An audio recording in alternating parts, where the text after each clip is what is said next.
It's The World This Week, 7 days, 4 Paris-based correspondents, 1 hour. The World This Week in partnership with The Daily Beast. Christopher Dickey, foreign editor of The Daily Beast, is with us. How are you, sir? Always glad to be here. Always glad to have you. I see you brought your Eiffel Tower cufflinks. I did, yes. They were a gift. Okay. I'm very fond of them. All right. Also joining us is France 24's very own Salima Belhaj of our African News Bulletin fame. How are you? I'm good, thank you. And you? All right. Sara Suarez, Venezuelan photojournalist and reporter. Welcome back. Thank you.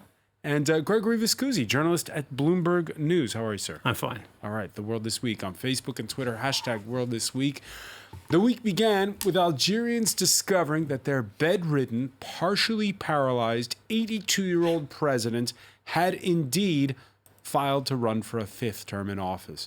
Quite a feat since you're supposed to hand in your paperwork in person, and Abdelaziz Bouteflika has been in a Geneva hospital since February the 24th.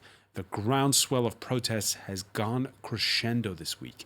There were students, lawyers, journalists, judges, doctors, and now on International Women's Day, we had women, but I got to say, Salima, looking at the images, women and men. Family, it is Algeria. Of course, Women's Day is important in Algeria. It's a day off usually, but they were also called to gather together for this special day and special demonstration. But of course, it was not just only women in the street, but always in Algeria, the women are in the front of all the demonstration, of all the fights that the country has to face since the independence and on the dark early 19th. So the women are always present when there is a protest and demonstration. Are you surprised by the movement? Yeah, it's been 3 weeks and it just seems to get bigger and bigger. I'm happily surprised because it's bigger and bigger and it's peaceful and peaceful. And the population is okay to gather in the peaceful demonstration to show the government, to show what they call the system, that change needs to be done and that the population needs to be respected. But because, as you said in your introduction, we cannot elect a president that actually in the hospital in Switzerland is not able to speak. We didn't hear Bouteflika since 2013. And now you're asking us to revote for him, or at least to understand that it's okay for Bouteflika to seek a 5th mandate. So what the Algerians are saying, that respect us, respect the population. We need to change the system. We need to show that we are something. We are something, hear us. All right, an aging leadership, a young population, and the protesters have gone out of their way to show their sense of responsibility and civic duty. We can show you images that were posted to Facebook from Oran, the city of Oran. We see one of the many volunteers who clean up the litter while the crowd chants no 5th mandate, then they chant peaceful.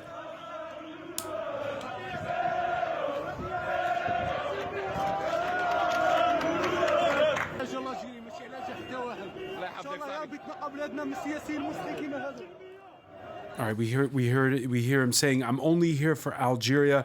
It's to clean our country of dirty politicians." Christopher Dickey, your reaction to those images. Of course, there's a backdrop to this, isn't there? Because there were the blood years of the 1990s and 2000s, and people going out of their way to show that not only they're peaceful, but they're responsible.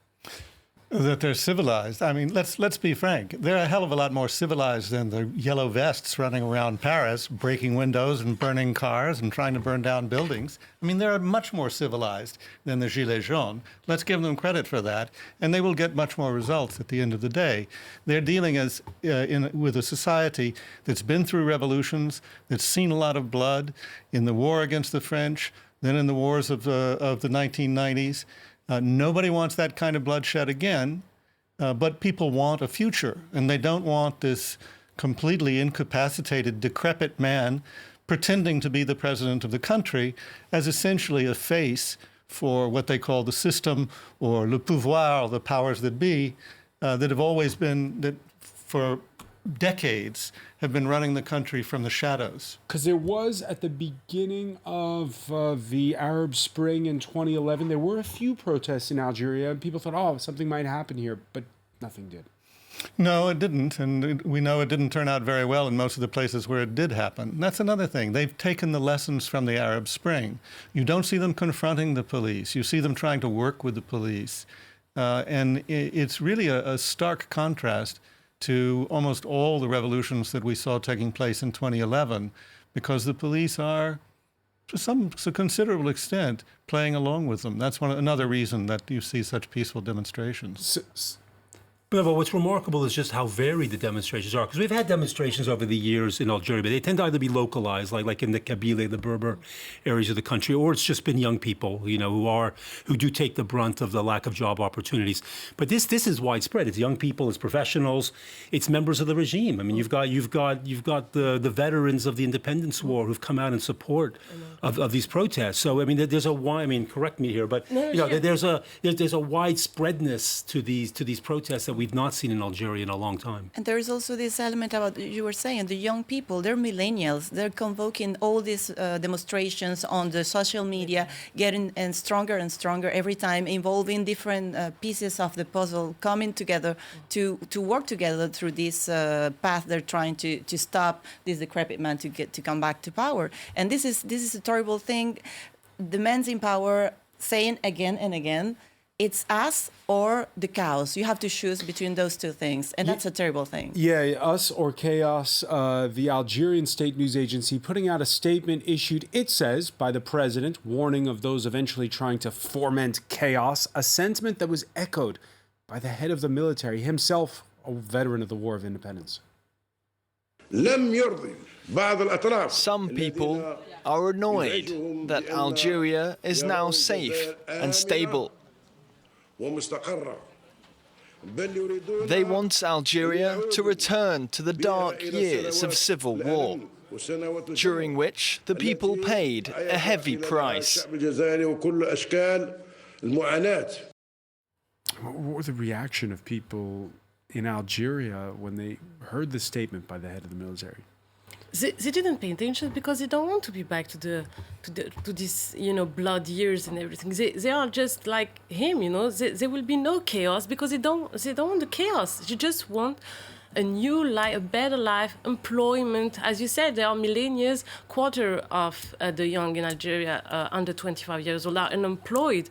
They want a future, so they don't listen to these speeches, official speeches, because, as I said, enough is enough. Just give us what we want. We don't want Abdelaziz Bouteflika to seek for a peace mandate. Yeah, there's this disconnection between the official speech and these people who are not interested in that kind of speech. And also, it reminds me a lot of Chavez also during the time he was sick and nobody knew anything about this situation. There was confusion. There was an elite taking control of everything. And this is the same thing here. I think they're getting, the population is getting also inspiration in all these movements going on. They say it about the Gilets jaunes, even if they're more civilized, and also connected to. But there's also a disconnect between the official statement like that and members of the regime who clearly don't agree with them, because you've got the press that's normally very close to the regime that's come out in favor of these things. Well-known cartoonists who've come out in favor of it, who never would have touched the power before if it was at all dangerous. So, and the police who are totally standing back. So yeah, so, the reason it's not Bouteflika is been put up as a candidate is because they can't agree amongst themselves over who to replace him. The system can't figure out how to replace him, so they just keep him in to keep themselves in. That's the game. And they want to convince people that chaos is the only alternative. But this is a very dangerous thing, not because of the protesters, but because there's a long history of regimes in the Arab world that promote chaos, that let people out of prison, that let thugs onto the streets, that create violence. In the case of Assad in Syria, that released basically the people who formed a lot of the core of the Islamic State in order to say it's us or the jihadists. That's a classic ploy. Yeah, and it's not going to work. Frankly, No. there was a lot of that went on in the 1990s too. Greg and I were talking before we came on. In the blood years of the 1990s, you often didn't know who was killing who. Was it the jihadists or was it the military operating as if they were the jihadists. It was very confusing. But it's not happening now in Algeria because It's not happening yet, but it's not happening yet, but because also all those, like you said, thug, for example, in the old quarter of Algiers, what we call Bab el Oued, also those people living from this ghetto in the capital are gathering with the protesters, are among this movement peacefully. And they are also among the people who are cleaning the street also in Algiers. But how easy is it to put agents provocateurs, as we call them in France, English, yes. in English as well, people who can foment trouble working secretly for the authorities? Maybe I will, sound naive, but I also really think about, the positive attitude. And this is what is happening now in Algeria. You have all these people gathering together with a smile on their face, also when they are facing the army or the police. So no agent provocateur can spoil this, I'm sure. And these things have I gone want on, to believe in it. And these things have gone on for several weeks, and there's been no crackdown. So clearly there are people within the regime who think that either have some sympathy or think that it's counterproductive to crack down on them. But, if there was really a desire to crack down on it, they would have done it already. And they know how to do it. All right, Sara Suarez was mentioning earlier how this is a movement led by millennials. Chris Verdicki in the Daily Beast, it's not just young people. One of your reporters has been able to speak with the family of Jamila Bouhired. Jamila Bouhired, who was seen out on the streets again protesting. She's older than Bouteflika, too, and in a lot better shape, I might add. And she is a figure known throughout the Arab world. Sure she is. She was one of the heroines of the war against the French. Of course, the French called her a terrorist because she was responsible for blowing up some cafes, but where some people were killed, and it was pretty ugly.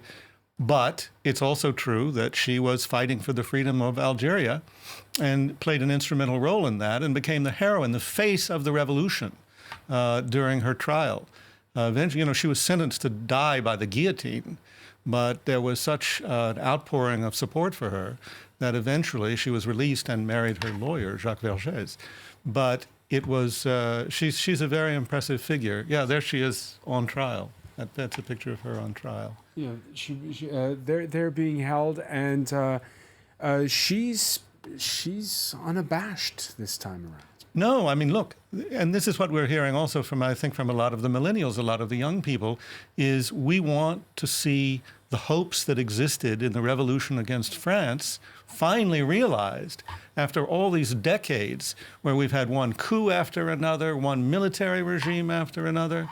When the film was being made about the uprising, the Battle of Algiers, there was a coup taking place, too. People thought the tanks on the streets were being used in the movie, but actually they were being used by one military man to overthrow another military man. Is that when Ben Bella got thrown? Yeah, Boumediene overthrowing Ben Bella. And Salima Belhaj, that brings another question. When you see those images of Jamila Bouhired, which is really who owns the legacy of Algeria's struggle for independence? This is in the family. This is in the family history. So it's not the story of FLN, and it's not the story of who are the men who are ruling the country today. These millennials are saying today, these younger protesters are saying, we don't want this legacy. We are tired of this veteran of independence. But at the same time, they all grew up with this history in the blood, the independence and the blood years. So this is like in the blood, in the street, it's in Algeria. So they cannot do without it, but they say we can go further. We can have a future after it. So that's why they are protesting today. But they know that Algeria is a history of fighting also, peacefully. Peacefully and sometimes not so peacefully. Not so peacefully, but now they want it to be peacefully. And one final word about the French. Very cautious in their remarks so far. Is that the right way to go about it? I think we just asked the question because we have to ask the question to the minister, but I don't think that in Algeria they pay attention to this kind of They don't speech. pay attention? No. Well, I've been trying to get a comment out of the French all week, and you just get these very bland comments about how it's a sovereign country and it's up to the Algerian people to decide.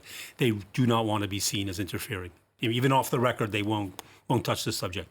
it's Algeria is sovereign. It's up to the Algerians to decide. That's it. Christopher Dickey, we know how many movies and books have been written about the U.S.'s campaign in Vietnam. When it comes to France and Algeria, all these years later, it's still a bit of a taboo subject. It is a taboo subject. I mean, every so often there will come out a book or a movie that touches on it, touches often on the question of torture during the Algerian War by the French. And there'll be a burst of press coverage, and then it'll disappear again. It's not something that people sort of live with the way the Americans have learned to live with Vietnam, as you say, year after year after year. It was seen as a huge, huge defeat for France by a lot of people. I mean, I'm old enough, so one of the first times I visited France, I was 10 years old, and there were bombs going off in Paris, not by the Muslim Algerians, but by the extreme right wing, the OAS, that didn't want to give up Algeria. And same organization that spawned Jean-Marie Le Pen, by the way.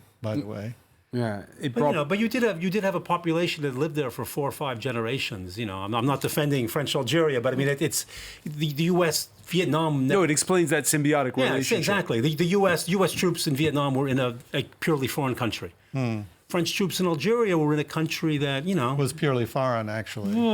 Well, you know, it's a bit more complicated than that. You're right. We didn't colonize Vietnam. Also, the French had colonized Vietnam, and they were suffering This from that. kind of fish will be commented in Algeria. And one final word on this. People of the generation of your parents, how do they see it then? They see it with tears in their eyes, how happy they are for the things going on with peace, and they are believing in the better future for Algeria. Believing in a better future for Algeria. We'll see what the future holds for Venezuela when we come back. Stay with us. You're watching The World This Week.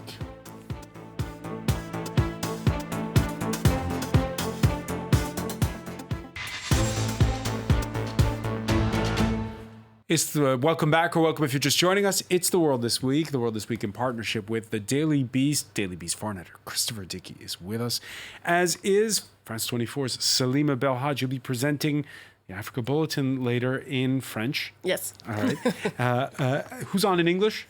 It's Rochelle Ferguson. Rochelle Ferguson will be joining us in English there for all our Africa coverage. Venezuelan reporter and photojournalist Sarai Suarez is with us, and Gregory Vescuzi, journalist at Bloomberg News. And then the lights went out. Venezuela forced to shut schools, suspend the workday this Friday, crippled by its worst blackout in decades. The outages began late Thursday. Power starting to return to parts of Caracas on Friday afternoon. It comes in the midst of an economic meltdown in the battle between President Nicolas Maduro and rival leader Juan Guaido for international recognition. None of the channels give information about it.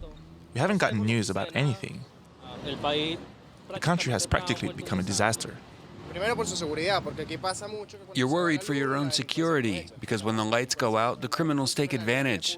The public roads don't function. There are people in the streets. Authorities aren't present, so you walk around cautiously, just trying to protect yourself and get home. So one of the ironies, and this is in a dispatch by the French news agency AFP, Sarai Suarez, is people say they can't afford candles. You imagine the size of this crisis. This is one of the worst scenarios you can imagine in Caracas or in any city in Venezuela with the level of criminality as we have. This is really the worst nightmare, to find yourself in the darkness in a place where you know your safety is completely compromised. And it's a big metaphoric situation also, because the lights are turning off on this regime, I believe. Little by little, they're starting to close themselves in this labyrinth they have built.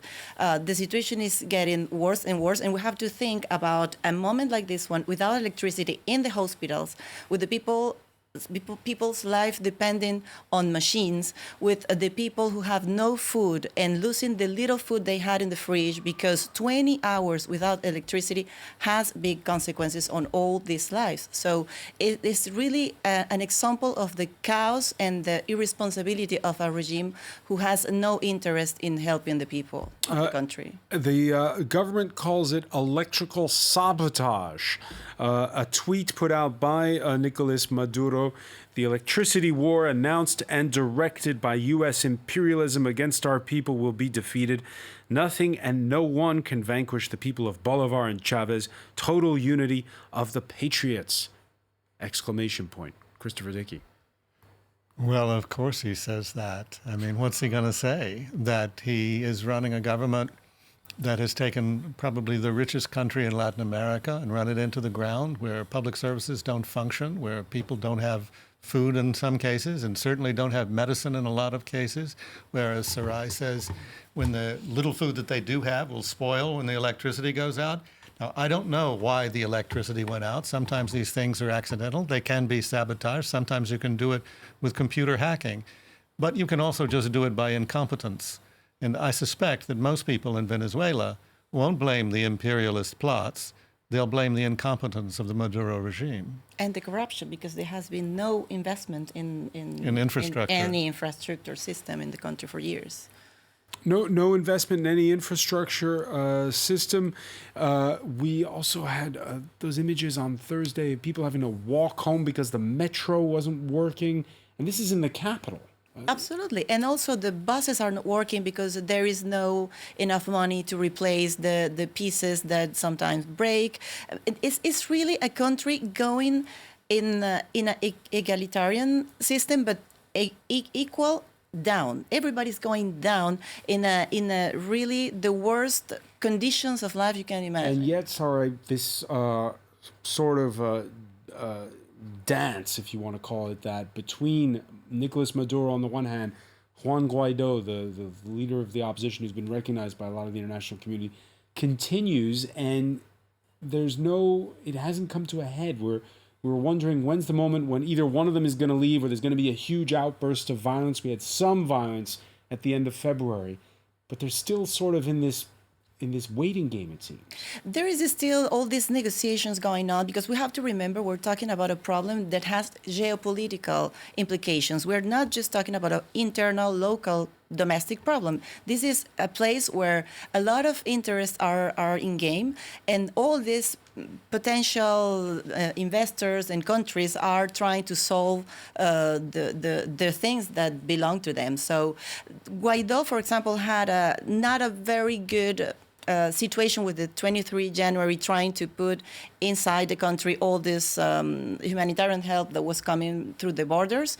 It didn't work to put the humanitarian help inside the country, but it worked to show how Nicolas Maduro's regime was using prisoners to repress the manifestations, how they were using paramilitaries against the people, because the militaries are not actually answering so much to the orders they are giving to them. So it is showing how the regime from inside is having trouble to control their horses, but also the Guaido regime is having trouble to actually exerts the power of a government that he is pretending to conduct. Kind of a stalemate, because when Juan Guaido came back at the beginning of the week from his trip abroad, people were wondering, is he going to be arrested?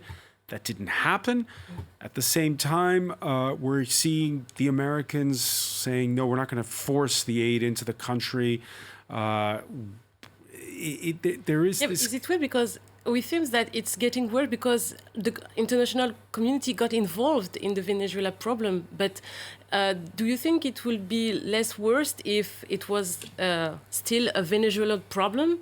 Because it seems that Maduro is still, saying that it's the international community that doesn't want Venezuela to be peaceful, because the international community recognized Juan Guaido as a president. So is it? We were talking about endurance when we were talking about Algeria. What is the feeling? Meddling in yeah. But actually, Nicolas Maduro just got an argument to keep putting the responsibility in others, in the United States, in the international community.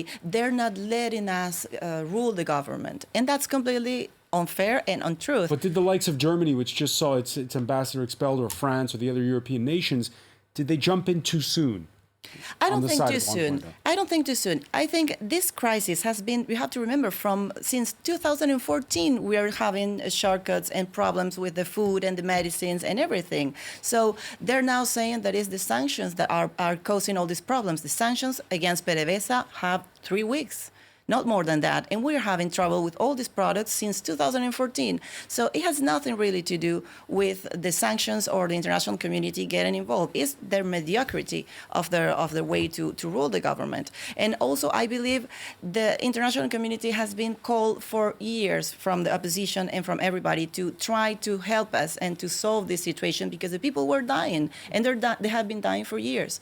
And now they're acting. So Venezuelans are really thankful to see that someone is getting involved, because obviously alone, by yourself, with elections, fake elections, as the government is used to do, it was impossible to get out of this situation. All right, turning to another country in the region, pressure from abroad may have played a factor.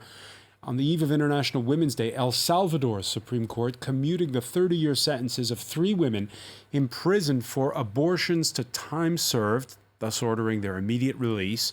The trio all claimed they'd had miscarriages. In El Salvador, abortion is illegal in all situations. We are so happy, so happy. We are grateful for all of the national and international nonprofit organizations that have supported us. We hope the state will also recognize that there are many innocent women in jail. Hopefully one day, they will also regain their freedom. 18 others who are still behind bars in El Salvador. Well, it's horrible. I mean, it's basically the various regimes trying to buy the support of the Catholic Church by taking this position on abortion. And it has a very negative effect on the women in El Salvador. There's no question about it. I mean, poor El Salvador. I reported there for years during the wars. It's been through a lot. And to then put this extra burden on women in a society where women have been raped, persecuted, marginalized, and otherwise repressed to an extraordinary degree for a very long time, I think is unconscionable, and I'm glad these women were released. International Women's Day here in Paris. There was a big rally in Paris's Place de la République, and it started at 3:40 p.m.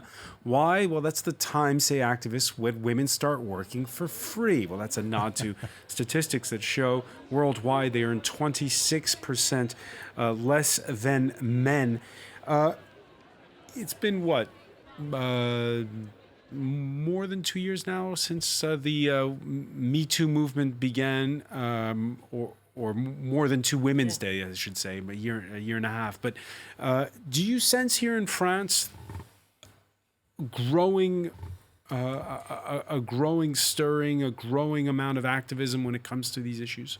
Yeah, and it seems that since the hashtag Me Too, that more the women free their speech, and they are able to talk about what they have been through. And it's also in Europe. It started in the US with hashtag Me Too. Then in France it was Balance ton port. And it's starting now in Africa with the hashtag Même pas peur. We don't fear, because it started recently in some festival in Burkina Faso. A woman said that she has been alleged and raped by a producer. Yeah, famous actress. Yeah, so more and more the women are feeling that they can say, they can spread the word. Why is there this this sort of worldwide turning point now, which we didn't see as much when they had the whole Dominique Strauss-Kahn affair back in 2011? I think it's thanks to the social media. Again, it's all the millennial, and with the hashtag, you can target everyone. And so it goes like more quickly than before. Look, we don't know what happened at a hotel room with Strauss-Kahn, but the victim was a mere maid. Here, in this case, you're talking very famous actresses who have a slightly higher platform that they can speak from. I think when you mention Strauss-Kahn, that's the reason. African maid, as a matter of fact. The end result has been more women reporting cases of violence and abuse, laws that might be changed when it comes to things like declaring how much people earn in the workplace. Sari Suarez, this is a worldwide phenomenon now. Yes, but we need something else. We need more actions on the real world. This is easy to go through the media and to the telephone and react to those things. And I'm going to tell something very personal. A year ago, I was aggressed. It was a minor aggression on the streets of Paris. And no one in a very popular quartier of Paris, Le Marais, no one react. No one react. It was a lot of people in the street and no real person stand up by me to help me. So this was a terrible situation, and it made me ask myself, like, what is going on? So we are very brave to react on the cell phones, but we are not brave enough to react when a real situation is going on. That's something that has to stop, and the people have to start reacting in other ways. By the way, a common piece of common sense advice to politicians: please steer clear of an issue if it's not your thing. Dateline Perth, Australia. Australian Prime Minister Scott Morrison telling a Women's Day breakfast this Friday he wanted to see women rise, but, quote, not by pushing some people down. Don't push some people down to lift some people up. And that is true about gender equality too. We want to see women rise. But we don't want to see women rise only on the basis of others doing worse. We want everybody to do better. And who would those others be? I mean, why did you just come out and say it? I mean, it's you might be surprised, but there's been a big uproar in Australia over this. Yeah, but this is why I don't like this whole thing, like Women's Day and everything. But as you said, it's on a daily basis that you change the thing. And on the Women's Day, everybody thinks that is forced to do a speech and say, "Oh, I love women," and take a flower. No, this is on the daily basis. This is a matter of education to respect women, that a woman can rise, she can have the same salary, that she can walk in the street without any fear. This is education. All right. The party of France's president doesn't yet have a slate of candidates for European elections, yet that hasn't stopped Emmanuel Macron unofficially kicking off his campaign this week with a direct appeal to EU citizens, translated in all the languages of the continent. He calls for a Europe that protects. And after all that recent rallying with Rome's populist coalition, he began the week with an interview granted to a primetime popular Italian Sunday night talk show, Che Tempo Che Fa. The spirit of the people is coming back. It's a deep-seated spirit.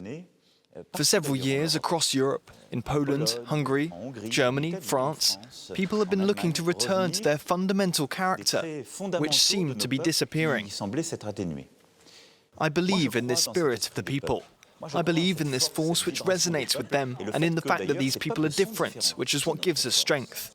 The strength of the European people is that they are different people.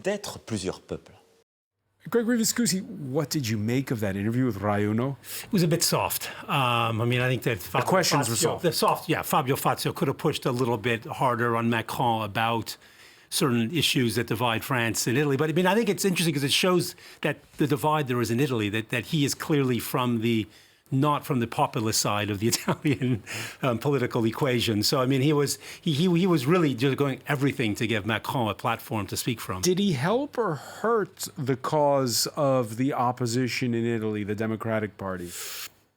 Help or hurt? I don't know. I mean, they've got their own problems that have nothing to do with this. So I mean, but no, it was definitely an interview that was very favorable to Macron. There's no question. All right, Macron, in his proposals, there were proposals on border policy. There was also a report called for a Europe-wide clampdown on fake news and regulations on that. On that score, Chris Radicki, he's been preempted by Russia, where lawmakers on Thursday passed bills that would introduce jail terms and fines for insulting the government online or spreading so-called fake news. There are going to be rallies Sunday in Moscow against this legislation. Well, look, I mean, the whole fake news, the way fake news is used, is we can thank Donald Trump for that. And in fact, the Russians are just playing once again in lockstep with Donald Trump. The idea that any criticism, you label it fake news, and then you take one more step in Russia and you make it illegal. I think what Macron is doing by attacking fake news is a mistake for him. I don't think that in a free society you want to go that direction. If you want to accuse people of espionage, propaganda, all kinds of things, but don't get lost in this fake news debate, because that's a sort of a social media issue. And in fact, it was very quickly, it started out on the left or among centrists saying, God, that's fake news. These are these fake websites denouncing Hillary Clinton and other people. But it was immediately adopted by the trolls of the right wing and by the ultimate troll, Donald Trump, who would then take it and run with it and declare everything fake news. He now basically has a copyright on the idea of fake news. It's a word we really should stop using. There are other words, misinformation, incorrect stories, whatever. But lies. We could use lies. That would be a good But what one. Macron is asking for is a bit more subtle than that. It's not banning fake news. It's providing more transparency to know who is behind various postings on Twitter and Facebook. It's forcing platforms to reveal who paid for placements of certain ads, of certain stories, because these stories appear from publications that don't exist, and so, who's bankrolling the next European elections? Yeah, but I don't think it can help really to fight the fake news, and also in the social media, it's very hard to control always published. And if the people wants to read an article and think, yeah, it's right, I saw it on Facebook, you cannot change that. Even if after that the government will say, but this is a fake news. It's very complicated. By the way, there's not just the soap opera that's playing out within the outgoing majority between France and Italy. There's the one playing out within the outgoing majority of the European Parliament, the centre-right EPP bloc. Hungary's government agreeing to take down next week, not yet, a billboard campaign that insinuates a plot hatched by European Commission President Jean-Claude Juncker and billionaire Hungarian-born activist George Soros. Juncker, well, he hails from the EPP, makes it hard to ignore. And so also in the EPP is the Fidesz party of Hungarian leader Viktor Orban. Well, they've got a lot of work to do. I was in Hungary last week for holiday. That poster is everywhere. I mean, everywhere. You can't walk 20 meters without seeing that poster on walls, on bus stations. It's everywhere. It's everywhere, and it's publicly financed. Yeah, exactly. So that's going to be the big question over the next couple of weeks. Does Viktor Orban's party belong in this center-right bloc, which is the same bloc that you have Angela Merkel's CDU party? Well, there's a move to expel them, and they're very split about it, including here in France. The Republican Party, who are part of this, who are part of the PPE, they're totally split on it. The last time there was a vote about Orban, some abstained, some voted to throw him out, some voted some voted against the censure against him. Because I think that some of the issues that he pushes about sort of national identity, about sort of getting Brussels off our back, I think a lot of those views are shared by some people in the PPE. About anti-immigration. And anti-immigration. That's not national identity. Well, the national identity of the people coming into our country, we don't want them. And also if they have dark skins, we don't want them. And also if they're Muslims, we don't want them. And basically if they're foreigners, we don't want them. Oh, and if they're Jews, we don't want them. So, all the center-right parties in Europe have fringes, who are closer to that view, and then more moderate fringes that are more moderate. And that's Orban's government. Right, and Manfred Weber, who's running he's from the German CSU party. He wants to be, he's running to be the next commissioner, in fact. So what's he going to do? Is he going to kick him out or keep him in? Well, I mean, if you ask me, he should kick him out. They should kick him out. They should kick out Orban and his party, Fidesz, and be clear about what the center right is supposed to be, as opposed to the very thinly disguised or undisguised racism of a party like Orban's. All right, we're going to see how it unfolds. Plenty of time before the May European elections. I want to thank our panel once again: Christopher Dickey, Sara Suarez, Gregory Viscusi, Salima Belhaj. Please stay with us, though. Media Watch is next.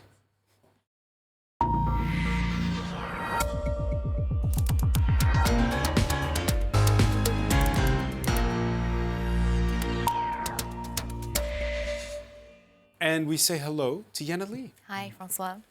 We'll start with International Women's Day. Indeed, as you all know, March the 8th is International Women's Day, and it's not just a day to buy each other flowers, it's a day to highlight how far That's what the we've come. Russian president Yes, said. indeed, I'll get to that just in a minute. Yeah. It's a day to highlight how far we've come and how far we've still got to go. And it's something that French non-profit Nous Toutes has been doing since last night. They've gone out and renamed 1,400 streets in France, adding the names of famous women and underrepresented people, such as victims of domestic violence. You see here, they've renamed Place Gambetta in the 20th arrondissement in Paris to the name of Rue Jeanne Bardi, who was a famous French artist.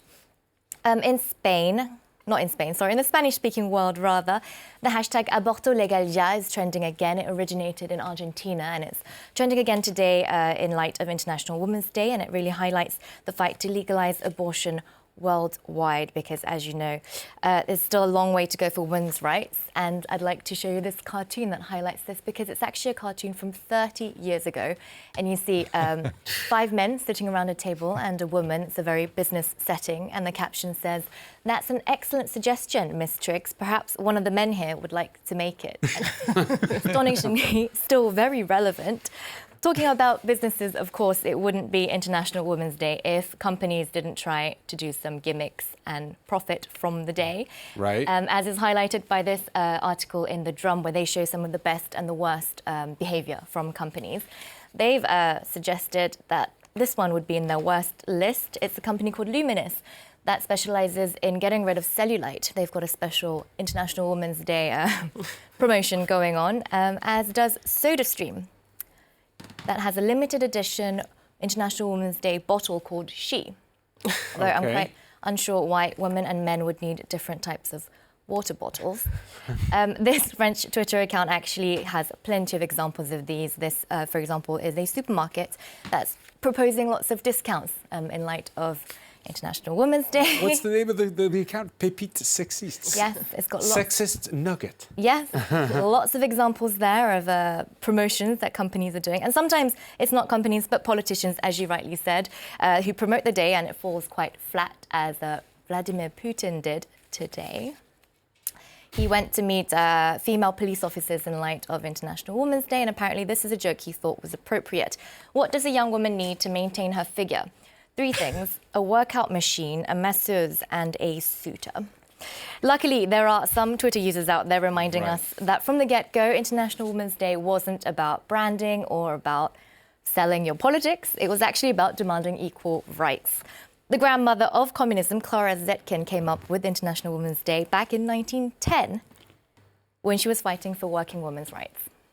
All right, so the Women's Day, and it's also in the United States. You won't hear maybe too much about it because they seem to be all consumed about one topic and one topic only in the U.S. Indeed, it's Paul Manafort's sentencing. So Paul Manafort was Donald Trump's former campaign director, and he was found guilty of tax fraud and sentenced to 47 months. That's nearly 4 years in jail time. However, it's a lot less than the 19 to 24 months that he faced under federal guidelines, which has prompted quite, frankly, outrage online. As you can imagine, there's like thousands of people reacting to this. I'll just give you a quick example. For context on Manafort's 47 months in prison, my client yesterday was offered 36 to 72 months in prison for stealing $100 worth of quarters from a residential laundry room. And I have just one more here from Democrat Elizabeth Warren, who says he's got an example here of a homeless man, Fate Winslow, who helped sell $20 of pot and got life in prison. The words above the Supreme Court say equal justice under law. When will we start acting like it? Of course, there's more sentencing to come for Paul Manafort. It's not over yet. Possibly, yes. I mean, he's not out of the woods yet. But this was a pretty light sentence for the crimes that he'd committed. And I think that it's a very good thing, actually, for people to bring up the question of the ways people are sentenced to the mandatory sentencing, especially for drugs, especially for marijuana in the United States.